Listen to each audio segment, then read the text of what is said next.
ఆచార్య బేతవోలు రామబ్రహ్మం గారి శ్రీదేవి భాగవతం 12వ భాగం 21:8-20. ద్వితీయ స్కంధం నిన్న అయిపోయింది. తృతీయ స్కంధంలో వచ్చాం మనం.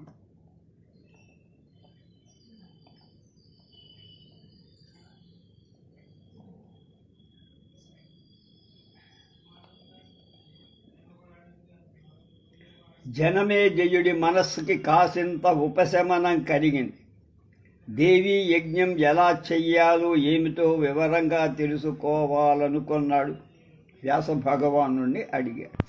వ్యాస మహర్షి, దేవీ యజ్ఞం అంబామఖం అన్నావు, అది ఏమిటి, ఎలా చెయ్యాలి, నియమాలేమిటి, ఫలమేమిటి, ఇవన్నీ సవిస్తరంగా చెప్పు. నువ్వు సర్వజ్ఞుడివి కనుక నాకున్న మిగతా సందేహాలు కూడా నీ ముందు పెడుతున్నా. పనిలో పనిగా వాటిని కూడా తీర్చు. బ్రహ్మ విష్ణు మహేశ్వరుడు త్రిమూర్తులని, సృష్టి స్థితి లయ కారకులని విన్న. వాళ్ళు సగుణుల, నిర్గుణుల, స్వతంత్రుల, అస్వతంత్రుల, ముసలితనము, మరణం వంటి ప్రాణి ధర్మాలు, త్రివిధ దుఃఖాలు వాళ్ళకి ఉన్నాయా లేక సచ్చిదానంద స్వరూపుల?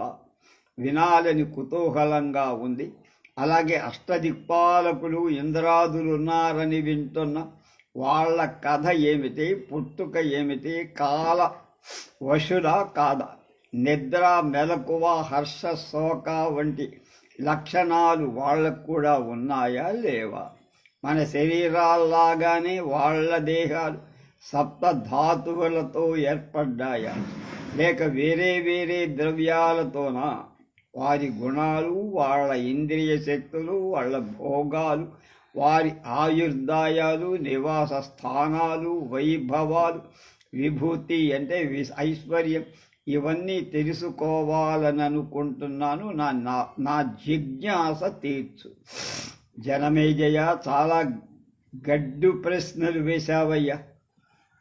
వీటికి సమాధానం చెప్పడం అంత తేలిక ఏం కాదు. అయినా నాకు తెలిసినంత వరకు నీకు చెబుతా విను అన్నాడు వ్యాస మహర్షి. ఒకప్పుడు గంగా తీరంలో నారద మహర్షి దర్శనం అయ్యింది. సాష్టాంగ నమస్కారం చేశాను.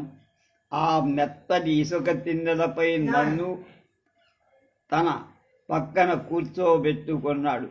కుశల ప్రశ్నలు అయ్యాక నేను నీలాగానే కొన్ని ప్రశ్నలు వేసి, అతి విశాలంగా కనిపిస్తున్న ఈ బ్రహ్మాండానికి కర్త ఎవరు, కారణం ఏమిటి, అనిత్యమా నిత్యం, కర్త లేకుండా కార్యోత్పత్తి జరగదు కనుక కర్త ఉండే ఉండాలి. ఆ కర్త ఎవరు, ఒకరా అనేక మందా? మహర్షి, ఈ సందోహాలు తెమలకు మునిగి ఉక్కిరి బిక్కిరవు. తీర్చి నన్ను ఉద్ధరి. ఎవరిని అడిగినా నాకొక్కరు ఒక్కొక్క రకంగా సమాధానాలు చెబుతాను. శివుడని ఒకడు, విష్ణుమూర్తని, బ్రహ్మదేవుడే అని ఒకరు అంటారు. వేదవేత్తలేమో సూర్యుడని చెప్పి ముప్పొద్దులా ఉపాసిస్తారు. సరే, వరుణాది దిక్పాలకులను కర్తలుగా చెప్పేవాళ్ళు ఉన్నారు, వినాయకుడే అనేవాళ్ళు ఉన్నారు. వీరెవరూ కానే కాదు, కర్తృత్వమంతా ఆదిశక్తిదే. సర్వభూతాలకు, సకల దేవతలకు కన్న తల్లి ఆ ఆది మాయయే అని నిర్ధారించి చెబుతున్నారు ఆచార్యులు, గురువులు ఉన్నారు. భవానీం కేచనాచార్యాః ప్రవదంత్యభిలార్ధదాం ఆదిమాయాం మహాశక్తిం ప్రకృతిం పురుషానుగాం బ్రహ్మైకతా సమాపన్నాం సృష్టిస్థిత్యంతకారిణీం మాతరం సర్వభూతానాం దేవతానాం తథైవ చ అనాదినిధనాం పూర్ణాం వ్యాపికాం సర్వజంతుషు ఈశ్వరీం సర్వలోకానాం నిర్గుణాం సగుణాం శివాం. ఆ ఆది పరాశక్తి వైష్ణవి, శాంకరి,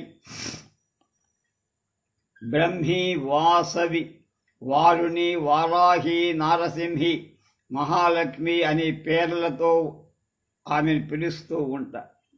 ఇంకొందరు బ్రహ్మ పదార్థానిది కర్తృత్వం అంటున్న ఆకాశం నుంచి ఊడిపడి ఈ బ్రహ్మాండానికి కర్త లేడు. అది అనీశం, అకర్తృక, స్వభావోత్థం, ప్రకృతి సిద్ధం అని వాదానికి దిగుతున్న సాంఖ్యులు కూడా కనిపిస్తుంది. నేను ఎటూ తేల్చుకోలేకపోతున్నా, సతమతమవుతా. ఇవి కాక నారద, ధర్మాధర్మ వివక్ష ఒకటి ఎంతకీ తేలటం లేదు.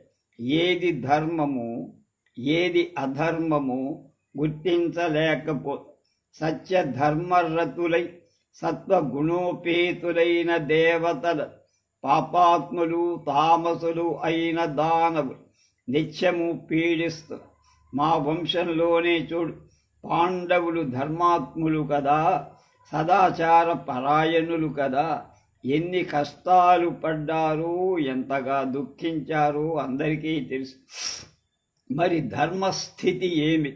ధర్మస్థితా సదాచారా పాండవా మమ వంశజా దుఃఖం బహువిధం ప్రాప్తాస్తత్ర ధర్మస్య కా స్థితి. బ్రహ్మపుత్ర, నువ్వు సమర్థుడి. మోహ జలాలు నిండిన ఈ సంసార సముద్రంలో మునుగుతూ తేలుతున్న నన్ను జ్ఞానం అనే నావతో దాటించు, రక్షించు. 1వ అధ్యాయం 3వ అధ్యాయంలో 1వ అధ్యాయం 50 శ్లోకాలు మనం చెప్పుకున్నాం. ఇప్పటి జనమే జయ, నువ్వు నన్ను అడిగినట్టే నేను అలా నారదుడిని ఇబ్బంది పెట్టానయ్యా.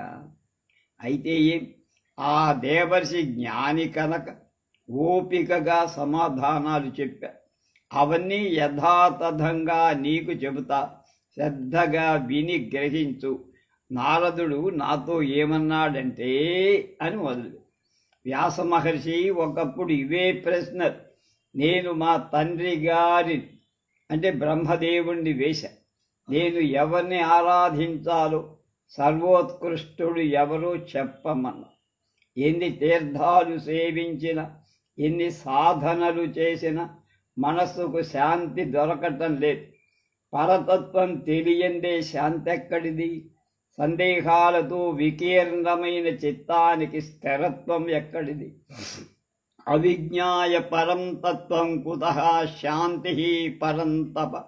వికీర్ణం బహుధా చిత్తం న కుత్ర స్థిరతాం వ్రజేత్.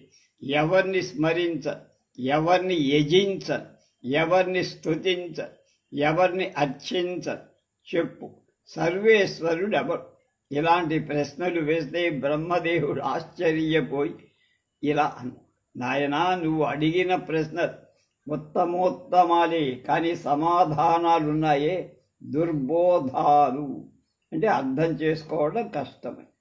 అవి కాక సంసారం పట్ల అనురక్తులకి అవి తెలియవు.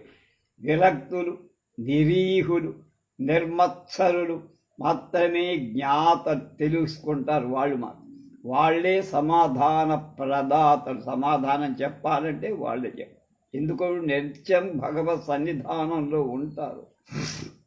మహాప్రళయం సంభవించి స్థావర జంగమాలన్నీ నశించి సృష్టి స్థితంతా ఏకార్ణమై అంటే ఒకే సముద్రమైపోయిన కమలం నుంచి నేను ఉద్భవించా. అప్పటికింకా సూర్యుడు లేడు, చంద్రుడు లేడు, వృక్షాలు లేవు, పర్వతాలు లేవు. తామర పువ్వు దుద్దులో కూర్చొని ఉన్న పైన ఒంటరిగా ఆలోచించి అంతా జలమయం అయిపోయింది. ఈ సమయంలో నేను ఎలా ఎందుకు పుట్టాను? నాకు రక్షకుడెవరు? కర్త ఎవరు? సంహర్త ఎవరు? ఈ జలమంతా దేని మీద ఆధారపడి ఉంది? భూమి భూమి అందాము అంటే అది ఎక్కడ భూమి ఇంతవరకు ఏర్పడినట్టు కనపడటం లేదు. పోని నేను కూర్చున్న ఈ పంకజం సంగతి ఏమిటి? యోగరూఢమైన పదం కదా, వ్యుత్పత్తి కుదిరి ఒక అర్థంలో స్థిరపడిన పదం. మరి పంకం అంటే బురద ఏది? వెతుకుదాం, దీని మూలం పట్టుకుందామనిపి. బహుశా అక్కడ భూమి కూడా కనిపించవచ్చనిపి నీటిలోకి వెదిక 1000 ఏళ్ళు వెతిక. భూమి లేదు, మొదలు లేదు, ఏదీ నాకు కనిపించదు.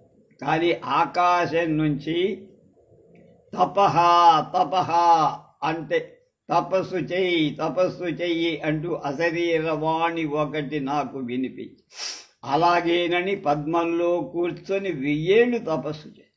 అప్పుడు అశరీరవాణి మళ్ళీ వినిపించి, సృజా సృజా, సృష్టించు సృష్టించు అని. ఎవరిని సృష్టించను, ఏం చెయ్యను, అగమ్య గోచరంగా ఉంది, విమూఢనుడై కూర్చుండిపోయి. ఇంతలోనే మధుకైటహులనే రాక్షసులు ఇద్దరు వచ్చారు.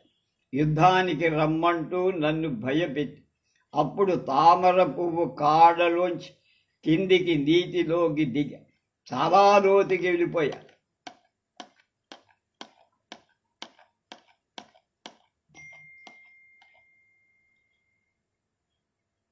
ఎక్కడేదో పోయింది కనెక్షను. ఆ అమ్మవారు కనపడింది, ఆవిడతో మాట్లాడటం జరిగింది. ఆ పేజీకి పోయా.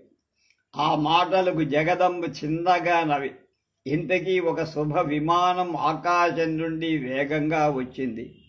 త్రిమూర్తులారా, మీకు అద్భుతం చూపిస్తారండి, విమానం ఎక్కండి అని ఆజ్ఞాపించింది. భిమ్మని మేము ముగ్గురం, అది ఓం అని మేము ముగ్గురం ఎక్కాం. ఓం అనేది అంగీకార సూచక. ఆర్ఎస్ఎస్ వాళ్ళు సాయంకాలంలో శాఖలు జరిపేవారు. ఏదైనా ఆట ఆడేటప్పుడు 5, 10, 15, 20 నెంబర్లు చెప్పారు. వరుసగా గుండ్రంగా వలయంగా కూర్చోబెడతారు. ఒకడు మొదలు పెడతాడు, 1, 2, 3, 4 అయిపోయిన తర్వాత 5వ వాడు 5 అంటే వాడు అవుట్, వాడు ఓం మన. అలాగే 10వ వాడు 10 అనకాడు ఓం మన, 15వ వాడు ఓం అనకూడదు, 15 అనకుండా ఓం. అలా అది ఓం మాట. అలాగే ఇక్కడ అది ముగ్గురం అధిరోహించాం. ముత్యాల దండలు వేలాడుతున్నాయి. దేవమందిరంగా ఉంది. చిరుగంటల చప్పుడు ఇంపుగా వినపడుతోంది. ముగ్గురం నిశ్శంకగా అనుమానం లేకుండా కూర్చున్నాం. జగన్మాత స్వశక్తితో మళ్ళీ ఆకాశంలోకి మమ్మల్ని నడిపించి. ఇది 2వ అధ్యాయం, 41 శ్లోకాల భావం. త్రిమూర్తులు, సర్వలోక సందర్శనం. విమానం వేగంగా దూసుకుపోతోంది.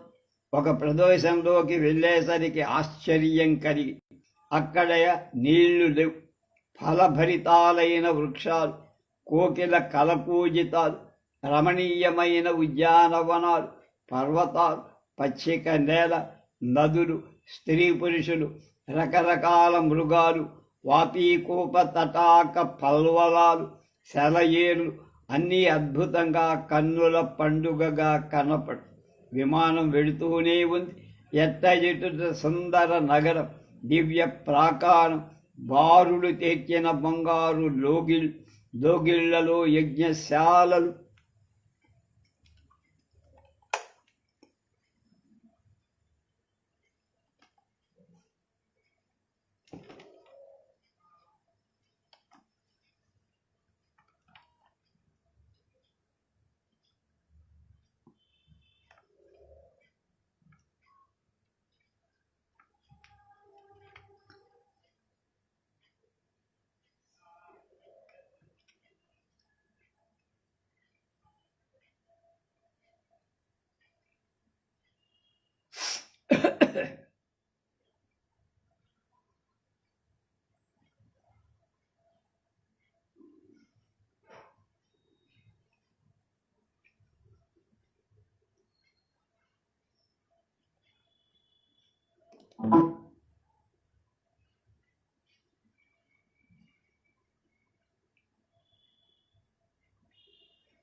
ఆ పట్టణాన్ని చూస్తూనే గుర్తించాం, అది స్వర్గమని.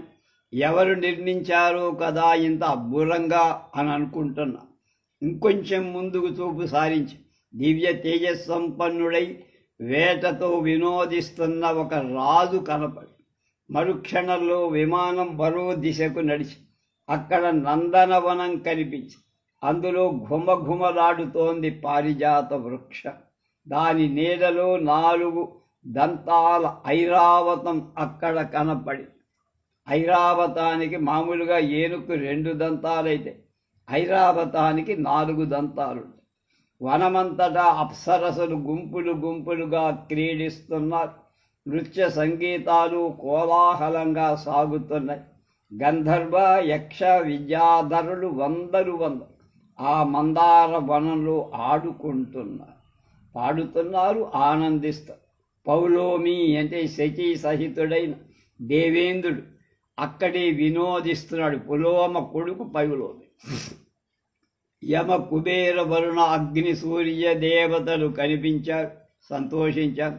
త్రివిస్తపాన్ని చూసి త్రిమూర్తులు ఎంతగానో అబ్బురపడ్డారు. విమానం ఇంకా పైకి లేచి మునుముందుకు సాగిన బ్రహ్మలోకం చేరి అక్కడ మరొక బ్రహ్మను చూసి శివకేశవులు విస్తుపోయారు. బ్రహ్మసభలో సకల వేదాలు, సకల శాస్త్రాలు, వేదాంగాలు సాకారంగా దర్శనమిచ్చాయి. సాగర నదీ పర్వతాది దేవతలు కూడా అక్కడే ఉన్నారు. ఈ చతుర్భుజుడు అచ్చం నీలానే ఉన్నాడు. ఎవరయ్యా అతడని శివకేశవుడు నన్ను అడిగారు. ఏమో నాకేం తెలియదండి అన్నాను. నేనెవరిని, ఈయనెవరు, నాకు ఈ భ్రమేమిటి, అంతా అగమ్యగోచ. మరుక్షణం విమానం కైలాస శిఖరం మీద ఉంది. అక్కడ అంతటా ప్రమధులు యక్షులు కిట్టకిట్టలాడుతారు. మందార వనాల్లో కోకిల మంజునాదాలు మారు మోగుతారు. వీణా మృదంగ నినాదాలు మిన్నుముడుతారు. ఇంతలోకి వృషభారూఢైన త్రిలోచనుడు శంభుడు భవనం నుంచి లోపలికి వచ్చి 5 ముఖాలతో 10 చేతులతో సిగతో నెలవంకతో మొలగు పులితోలుతో కండువాగా భుజాలపై ఏనుగు తోలుతో గజానన షడాననులు అంగరక్షకుడు విరాజమానుడై విచ్చేసి నందీశ్వరుడు మొదలైన ప్రమధులు జయ జయ ధ్వానాలతో వెంట నడుస్తున్నారు. నిర్గతో భవత్శంభు వృషారూఢాతిలోచన పంచాననో దశభుజ కృత సోమా అర్ధశేఖర వ్యాఘ్రచర్మ పరీధాను గజచర్మోత్తరీయక పార్ష్ణి రక్షౌ మహావీరో గజానన షడానన శివేన సహపుత్రౌ ద్వౌ వ్రజమానౌ విరేజతు నంది ప్రభృతయ సర్వే గణపాశ్చ మా పరాశ్చతే. నారద, ఈ మరో శంకరుణ్ణి చూసి నేను మా తండ్రి విస్మితులయ్యా. మరుక్షణంలో విమానం వాయువేగంతో కదిలి వైకుంఠం చేరు. ఊహకందని ఐశ్వర్యంతో వైకుంఠం వెలిగిపో. విష్ణుమూర్తి ఈసారి మరీ విస్మయించింది. వైకుంఠంలో ఆతసీ కుసుమ సంకాసుడై పీతాంబరుడై చతుర్భుజుడు గరుత్మంతుడి మీద కనిపి లక్ష్మీదేవి వింజామరలు వీస్త గాలి తరంగాలకు చతుర్భుజుడి ఆభరణ మెల్లగా కదులుతుంది. ఆతసీ కుసుమం అంటే అవిశ పువ్వు.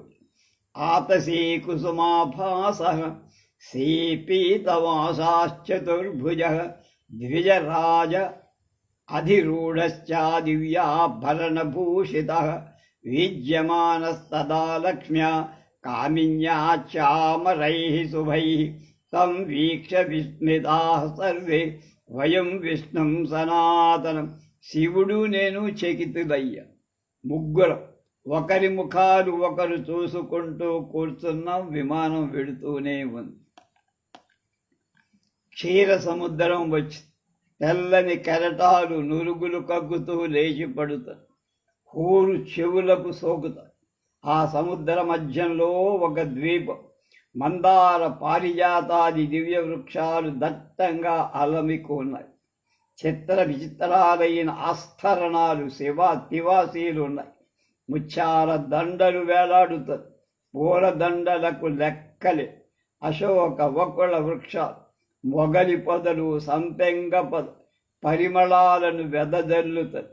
కోకిలల కూతలు, తుమ్మెదల ఝంకారాలు శృతి పక్వంగా వినిపిస్తారు. దేవీ దర్శనం. ఆ ద్వీపంలో ఒక పర్యంకం ఉంది. అది శివాకారంలో అంతటా రత్నాలు పొదిగి విమానం నుంచి చూస్తుంటే ఒక ఇంద్రచాపం అక్కడ విరిసినట్లు కనిపించి కానీ కాదు, ఆ పర్యంకానికే హరివిల్లు అలంకరింపబడి దాని మీద ఒక వరాంగన కూర్చొని శ్రేష్టమైన స్త్రీ. ఆ స్త్రీమూర్తి ఎర్రని వస్త్రాలు ధరించి, ఎర్రని పూలమాలలు వేసుకొని, ఎర్ర చందనం పులుముకొని, కళ్ళు ఎర్రగా విశాలంగా ఉన్నాయి, పెదవులు కోటి మెరుపులు ఒక చోట గుమికూడి నిలిచినట్లు భాషిస్తోంది. మా కళ్ళు మెరుమిట్లు గురిపై సూర్యబింబల్లావు వరదాభయహస్తాలు కాక తక్కిన రెండిటా పాశాంకుశాలు ధరించి ఇంతకు ముందెప్పుడు చూసి ఎరగం ఆ దివ్య సుందర మూర్తి చిరునవ్వులు చిందుస్తూ కూర్చుంది. హ్రీంకారాన్ని జపిస్తున్న పక్షి బృందాలు సేవిస్తున్నాయి. కరుణామూర్తి నితాంత అరుణ నవయౌవన కుమారి, శృంగారోచితమైన సింగారాలు, తామర వగ్గల వంటి వక్షోజాలు, శ్రీచక్ర తాటంకాలు, తామర పువ్వులు, మణిమయ భూషణాలు, కరకాంగద కేయూర కిరీట పరిశోభిత హుల్లేఖ భువనేశి అని నామజపం చేస్తూ సఖీ బృందం స్తుతిస్తోంది. ఆమె అనంగ కుసుమాది దేవకన్యలు ఆమెను పరివేష్టించి ఉన్నారు. అనంగుడు అంటే మన్మథుడు. షట్కోణ యంత్రరాజం మీద కూర్చొని కని రక్తమాల్యాంబరధరా రక్తగంధానులేపన సురక్తనయనా కాంతా విద్యుత్కోటి సమప్రభ సుచారు వదనా రక్తదంతఛద విరాజిత రమాకోట్యధికా కాంచా సూర్యబింబ నిభాఖిల వరపాశాంకుశాభీస్తధరా శ్రీ భువనేశ్వరి అదృష్టపూర్వా సా దృష్టా సుందరీ స్మితభూషణ హ్రీంకార జప నిష్టైస్తూ పక్షిబృందైర్నిసేవిత అరుణా కరుణామూర్తి కుమారీ నవయౌవన సర్వశృంగార వేషాఢ్య మందస్మిత ముఖాంబుజ ఉద్యత్పీవ కుచద్వంద్వ నిర్జితాంభూజ కుట్మల నానామణిగణాకీర్ణ భూషణైరుపశోభిత కనకాంగద కేయూర కిరీట పరిశోభిత కవనత్ శ్రీచక్ర తాటంక విటంక కమద విటంక మదనాంబుజ హృల్లేఖ భువనేశీతి వా నామప్యాపరాయణై సఖీ బృందై స్తుతా నిత్యం భువనేశీ మహేశ్వరి హృల్లేఖాజ్యాభిరమర కన్యాభి పరివేష్టిత అనంగ కుసుమాజ్యభి దేవీభి పరివేషిత దేవీ షట్కోణమధ్యస్థ యంత్రరాజోపరిస్థిత. 3వ 38 నుంచి 46 8 శ్లోకం. నీ ముగ్గురం నివ్వెరపై బొమ్మల్లా నిలబడి కళ్ళప్పగించి చూసి అప్సరసా కాదు, గంధర్వాంగనా కాదు, దేవతా స్త్రీయా కాదు. ఇంతకీ ఈ కాంత పేరేమి, ఇక్కడెందుకు? ఇవన్నీ మాలో రేగుతున్న అనుమానం. సహస్రనయన, సహస్రకర, సహస్రవద్, సహస్రనయన రామ, సహస్రకర సంయుత, సహస్రవదనారమ్య భాతి ధూరాద సంశయం. విష్ణుమూర్తి తనకున్న విజ్ఞానంతో ఒక నిర్ణయానికి వచ్చి విమానంలో మాతో పాటు అంబతో అన్నాడు, ఏషా భగవతీ దేవి సర్వేషాం కారణం హినః మహావిద్యా మహామాయ పూర్ణ ప్రకృతిరవ్యయా. ఈవిడ మాకందరికీ కారణభూతురాలైన మహాదేవి, మహావిద్య, మహామాయ, పూర్ణ ప్రకృతి, అవ్యయం, నాశనం లేని, తరగని, మార్పులేని, యోగగమ్య, అల్పబుద్ధులకు దుర్జ్ఞేయ, ఇచ్ఛారూపిణి, నిత్యారిత్య స్వరూపిణి, అల్పభాగ్యులకు దురారాధ్య దేవి, విశ్వేశ్వరి, శివ, వేదగర్భ, విశాలాక్షి ఆది మహేశ్వరి ప్రళయంలో సకల విశ్వాన్ని ఉపసంహరించి ఈమె ఒక్కటే ఒంటరిగా క్రీడిస్తుంది. సర్వజీవకోటి చిహ్నాలను తన శరీరంలో విలీనం చేసుకుంటుంది. తాను క్రీడిస్తుంది. ఏషా సంహృత్య సకలం విశ్వం క్రీడసి సంక్షయే లింగాని సర్వజీవానాం స్వశరీరే నివేశ్య సర్వజన బీజమై ఇరువైపులా కోటాను కోట్ల విభూతులు విరాజిల్లుతుంది. సఖీ బృంద రూపంలో పరిచర్యలు చేస్తుంది. బ్రహ్మా శంకర దర్శించండి. మనం ధన్యులం, మనం కృతకృత్యులం. సాక్షాత్తు దర్శించగలుగుతున్న వేల సంవత్సరాలుగా మనం చేస్తున్న తపస్సులకు ఫలితమి. లేకపోతే మనకు ఈ దేవీ దర్శనం ఎలా సమకూరుతుంది? అసంభవం. మహాదాతలకు, మహాతపస్సులకు, మహాయోగులకు, మహావిరక్తులకే తప్ప సంసార అనురక్తులైనటువంటి వాళ్ళకి దేవీ దర్శనం లభించదు. ఈవిడ మూల సదా పురుష సంగం. పరమాత్మకు బ్రహ్మాండం చూపిస్తూ బ్రహ్మాండము దేవతలు సమస్తము దృశ్యమైతే ఈవిడ ద్రష్ట. నేను కానీ, లక్ష్మీ కానీ, దేవతలుగా, దేవతా వనితలుగా ఈమెలో అక్షాంశాన్ని కూడా సాగి విరించి అంటే బ్రహ్మ ఆ వేళ ప్రళయ సముద్రంలో నన్ను పసివాణ్ణి చేసి ఉయ్యాల లూపిన మహాదేవి ఈమె. వటపత్రంలో శయనించి కాలి బొటన వేలుని చీకు బాల్యక్రీడలతో వినోదిస్తున్న నాకు జ్వలపాటలు పాటి ఉయ్యాల లూపి నా ఆది పరాశక్తి. నిశ్చయంగా ఈవిడ దర్శనంతో జ్ఞానం కలిగింది. పూర్వ అనుభవంతో గుర్తుకొచ్చింది మన కన్న తల్లి ఈమె. అధ్యాయం 3లో 67 శ్లోకాలు గురించి చెప్పుకున్నాం. శయాననం వటపత్రే చ పర్యంకే సుస్థిరే దృఢే పదాంగుష్టం కరే కృత్వా నివేశ ముఖ పంకజే లేలిహంతం చ క్రీడంతా మనేకైర్బాలచేస్థితై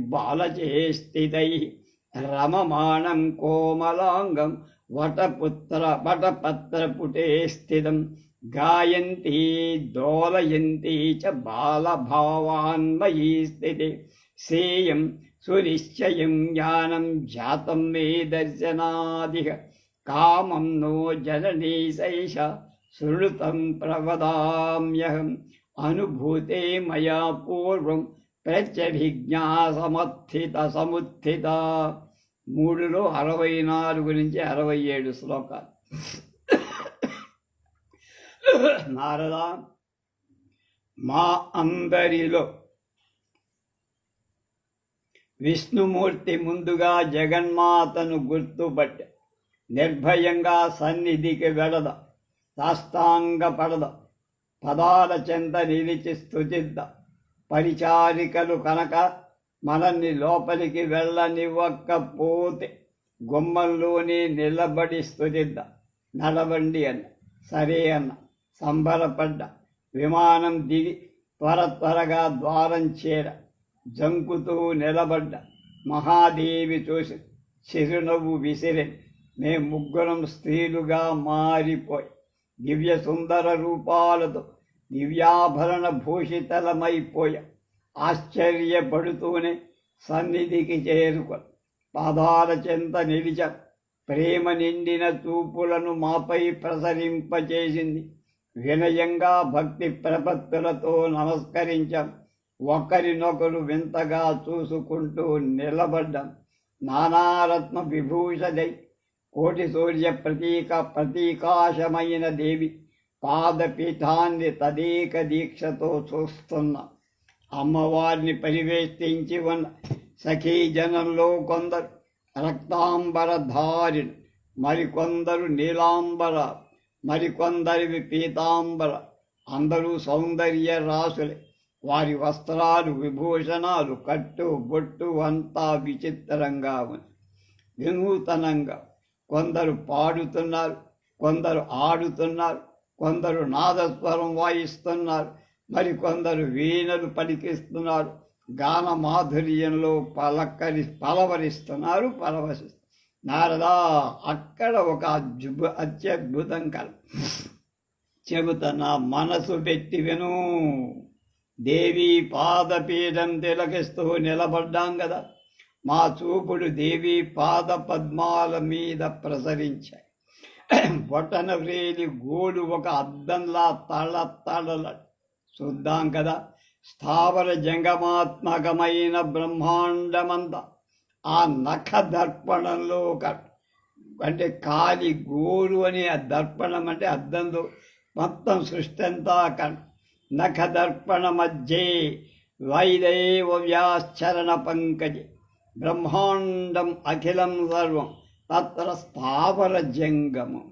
మేము అల్సనిపాలకులు, సూర్యచంద్రుడు, నదులు, సముద్రాలు, పర్వతాలు, గంధర్వులు, అప్సరసులు, విశ్వావసు, చిత్రకేతు, శ్వేతకేతు, చిత్రాంగదు, నారద తుంబురు, హూ హా హా హా హూ హూవు, గంధర్వ గాయకుడు, అశ్విని దేవతలు, అష్టవసులు, సిద్ధులు, సాధ్యులు, పితృదేవతలు, నాగ కిన్నర కింపురుష యుక్త యక్ష రాక్షసులు, ఆదిశేషుడు, వైకుంఠ కైలాస బ్రహ్మ లోకాలు ఒక్కటేమిటయ్యా, సమస్తము ఆ కాలి గోటిలో ప్రత్యక్షమై. నా పుట్టిల్లు పద్మము, దానిలోనే శేషసాయి, మధుకైటభులు అందరూ కలిపి ముగ్గురం ఆశ్చర్యపోయి ఏమిటి ఈ వింత అనుకున్నా. విశ్వమాతగా విశ్వసించ. అలా చూస్తుండగానే ఒక 100 ఏళ్ళు గడిచిపోయి ఆ సుధామయ ద్వీపంలో దేవతాంగనలందరూ మమ్మల్ని తమ ఇష్ట సఖులుగా పరిగణించారు. మా రూపం, మా సౌందర్యం మాకే విమోహకంగా అనిపి సంబరపడ్డ అందమైన భావనలు మా మనస్సులో చిగురించారు. యువతీ రూపంలో ఉన్న విష్ణుమూర్తి ఒకరోజు అమ్మవారిని అద్భుతంగా స్తుతించారు. త్రిమూర్తి కృత దేవి నమో దేవ్యై ప్రకృత్యై చ విధాత్రై సంతతం నమః కళ్యాణ్యై కామదాయై చ వృద్ధ్యై సిద్ధ్యై నమో నమః. దేవికి నమస్కారం, ప్రకృతికి నమస్కారం, విధాత్రికి నమస్కారం, కళ్యాణికి నమస్కారం, కామదకు అంటే కామాలు కోరికనిచ్చేదానికి నమస్కారం, వృద్ధికి నమస్కారం, సిద్ధికి నమస్కారం, సచ్చిదానంద రూపిణికి సంసార అరణికి నమస్కారం, పంచకృత్య విధాత్రికి భువనేశికి వందనం, సర్వాధిష్టాన రూపకు కూటస్థకు వందనం, అర్ధమాత్రార్ధభూతకు హృల్లేఖకు వందనం. అమ్మా, అఖిలము నీలోనే సన్నివిష్టమై అందని నీ నుంచే సంభవం ఉందని, నీ నుంచే సంభవము లయము జరుగుతున్నాయని తెలుసుకొని శక్తివంతురాలవని, నీ ప్రభావం అనంతమని, నువ్వు సకల లోకమయువని ఇప్పుడే గ్రహించా. అఖిలాన్ని విస్తరింపజేసి సదసద్వివేకాన్ని కలిగి తగిన సమయ అవికల స్థితిని పురుషుడు సందర్శింపచేస్తూ మమ్మల్ని వినోదింపచెయ్యటం కోసం 23 తత్వాలతో ఇంద్రజాలంలా ప్రకాశం. నువ్వు లేకపోతే ఏ వస్తువైనా నిర్జీవం. అన్ని వస్తువులలో వ్యాపించి ఉన్నావు. నీ అంశ శక్తి లేనివాడు, సర్వాత్మన అశక్తు. నీ ప్రభావాలతో విశ్వాన్ని సంతృప్తి చేస్తున్నావు.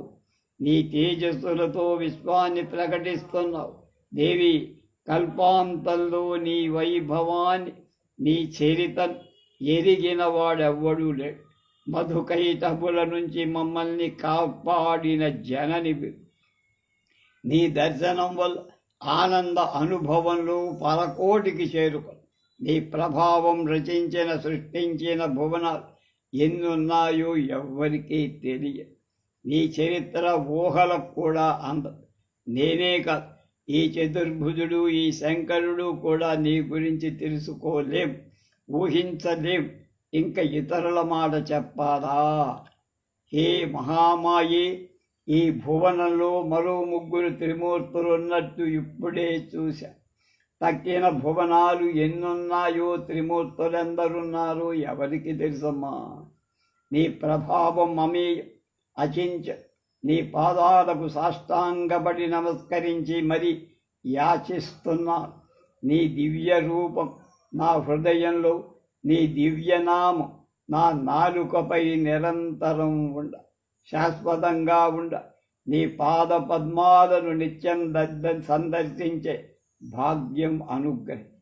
యాచేంబుతే కమలం ప్రణిపత్య కామం చిత్తే సదా వసతు రూపమిదం తవైతత్. నామాపి వక్త్రవకుహరే సతతం తవైవ సందర్శనం తవ పదాంబుజయో సదైవ. నీకు నా భృత్యుడని నువ్వు నన్ను భావించు. వీడు నన్ను అంటే విష్ణువు. నువ్వు నా అధికారి. మన మధ్య ఉన్నది తల్లి బిడ్డల సంబంధం. అలాగే కలకాలం అది కొనసాగేట్టు చూడు తల్లి.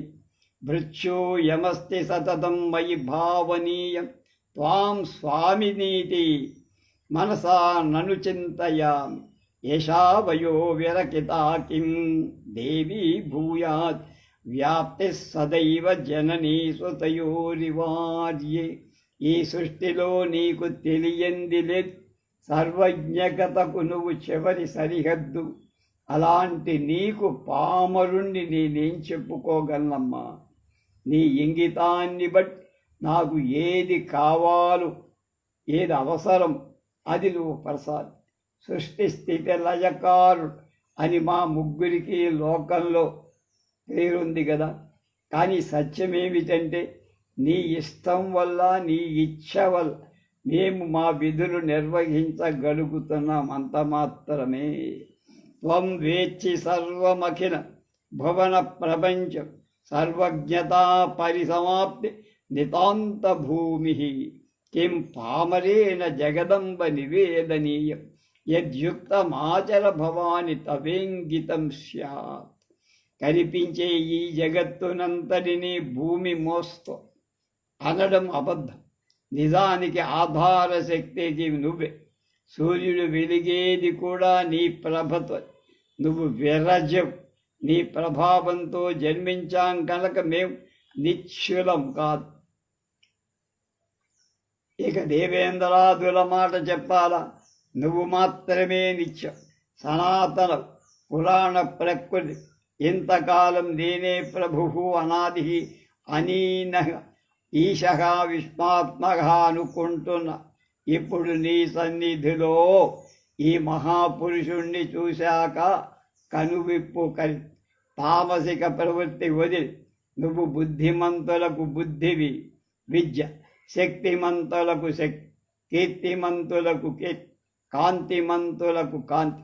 నువ్వు గాయత్రి, ప్రథమ వేద కళ, స్వాహాస్వధ, భగవతీ శబ్దవాచ్యం, సగుణం, అర్ధమాత్రం. ఈ ప్రపంచాన్ని అంతటినీ మోక్షం కోసమే సృష్టించావు. సముద్రానికి తరంగాల్లాగా ఇవన్నీ నీకు అంశాలు మాత్రమే. నీలోనే పుడతాయి, నీలోనే భాషిస్తాయి, నీలోనే లీనము.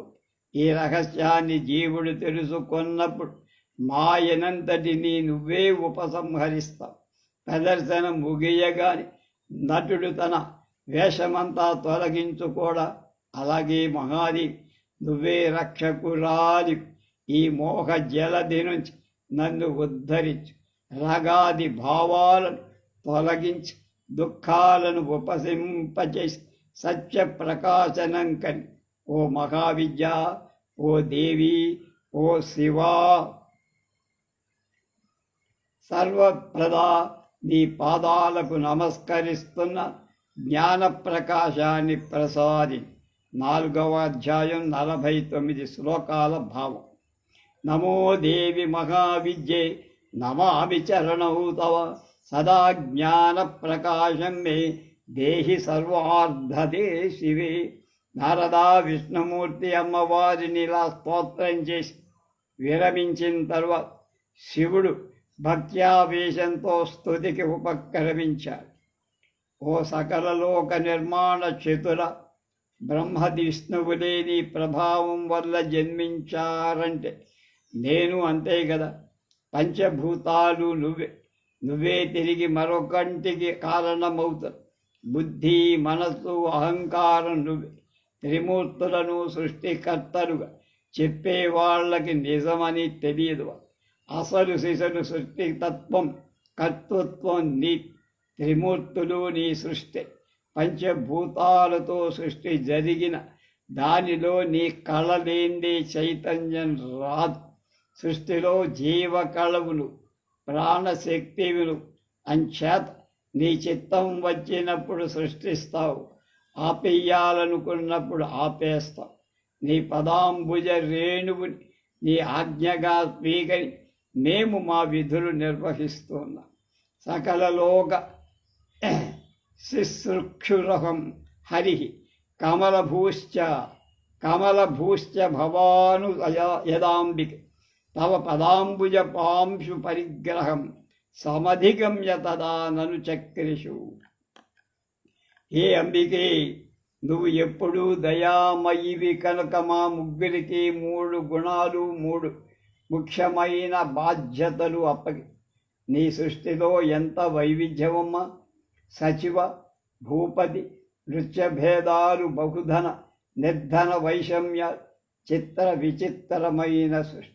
అమ్మా, ఈ శుభ విమానంలో వస్తున్న చాలా భువనాలు పరిచయమయ్యాయి. మరో త్రిమూర్తులు దర్శనమిచ్చారు. ఇది కొత్త సృష్ట, పాతదేనా చెప్పమ్మా. నువ్వు ఎప్పుడు ఏది సృష్టించాలనుకుంటావు, ఎప్పుడు విరమించాలి అనుకుంటావు, ఎప్పుడు నశింప చెయ్యాలని అనుకుంటావు ఎవ్వళ్ళకీ నీ భర్త పురుషుణ్ణి మాత్రం ఎప్పుడు ఆనందపరుస్తూ మమ్మల్ని యువతులుగా మార్చేశావు. అయితేనే నీకు సన్నిహితంగా ఉన్న భాగ్యం దక్కింది కదా. నీకు మమ్మల్ని అర్పించుకునేటువంటి అవకాశం కలిగింది కదా. పురుషులుగా ఉంటే ఈ అదృష్టం లేదు కదా, ఈ ఆనందం రాదు కదా. నిజం చెబుతున్నా తల్లి, నీ పాద పద్మాలకు దూరం అవ్వాల్సి వచ్చే నాకు త్రిభువన ఆధిపత్యం వద్దు, పురుషత్వం వద్దు. ఈ యువతిత్వం అలాగే ఉండాలి. నా రుచిరస్తి మమాంబుజ మమాం సుమాంబ న రుచిరస్తి మమాంబ పదాంబుజం తవ విహాయ శివే భువనేశ్వర నివసితం నరదేహమవాప్య చ త్రిభువనస్య పతిత్వం అవాప్యవై. శివుడు యువతిగా మారి ఆదిశక్తి పాద పద్మాలు సేవించు అనేది ముల్లోకాల్లో నాకు కీర్తిక. నీ సాన్నిధ్యం లేని క్షణాలు నాకు యుగ. నీ పాదాలను ధ్యానించటంక వేరే వేరే తపస్సులు చేసేవాడు నిజంగా విధి వంచిత.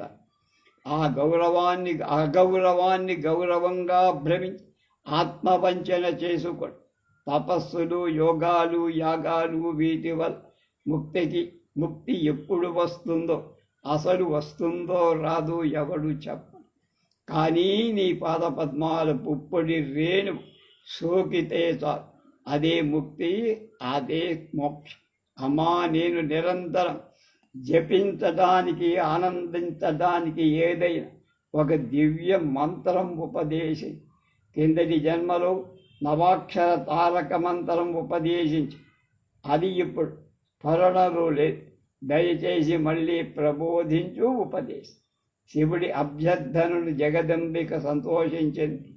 నవాక్షర మహామంత్రం ఉపదేశించి శివుడు పరమానందం పొందాడు. పాదాలకు సాష్టాంగబడి అక్కడే నిలబడి బీజాక్షర సంశోభితమై ఆ తారక మంత్రాన్ని, ఆ మోక్షద కామద మంత్రాన్ని జపిస్తూ పరవశించిపోతున్నారు.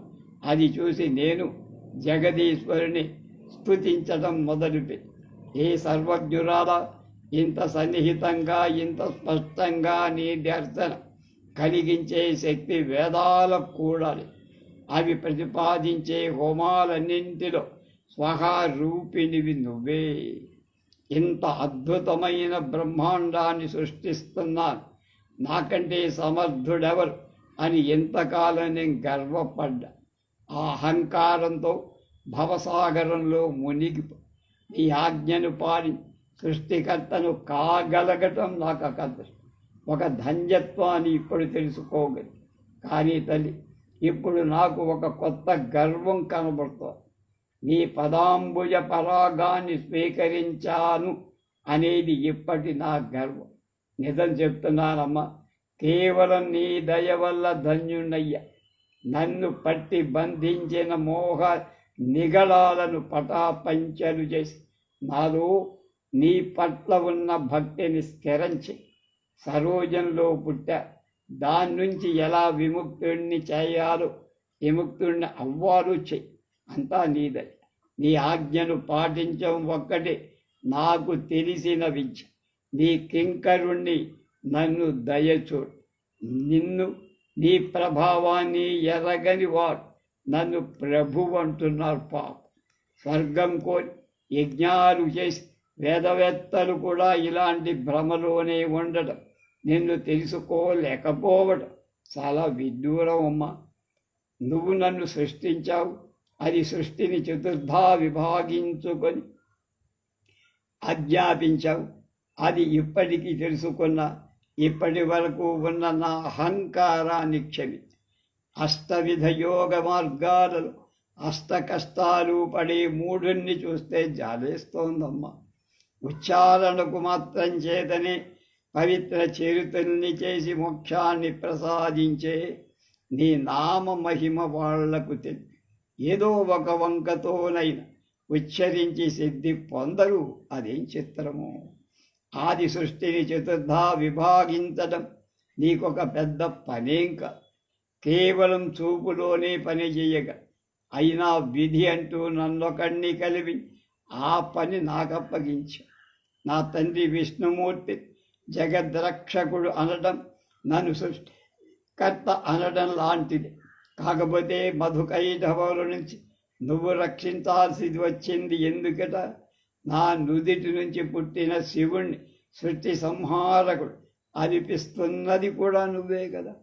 నువ్వు ఎక్కడ జన్మించావో విన్నవాడు కానీ కన్నవాడు కానీ లేడు. అంటే చూశాను.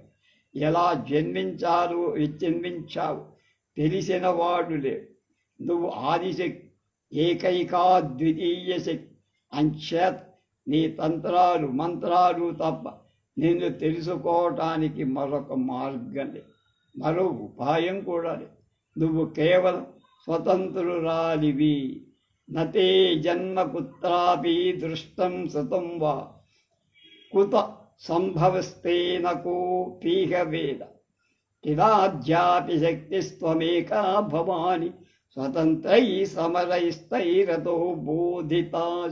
నువ్వు మాతో ఉంటేనే మా పనులు మేం చెయ్యగలం, లేకపోతే లేదనేది నిజం. కానీ కొందరు అల్ప ఆశయు ఈ విచిత్ర వినోదాన్ని అర్థం చేసుకోలేక వృధాగా వివాదాస్పదులవుతారు.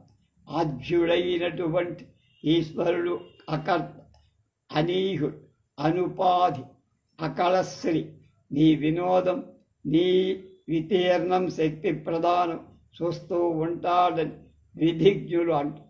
ఈ దృష్టాదృష్ట విభేదం ఆ మహాపురుషు ఆద్యదేవేశ్వరుడు నీ విభుడు నీకంటే పోడు. మరింక మూడవ ప్రమేయం లేదు. దృష్టం అంటే ప్రకృతి, అదృష్టం అంటే పురుషుడు. అయితే అమ్మా,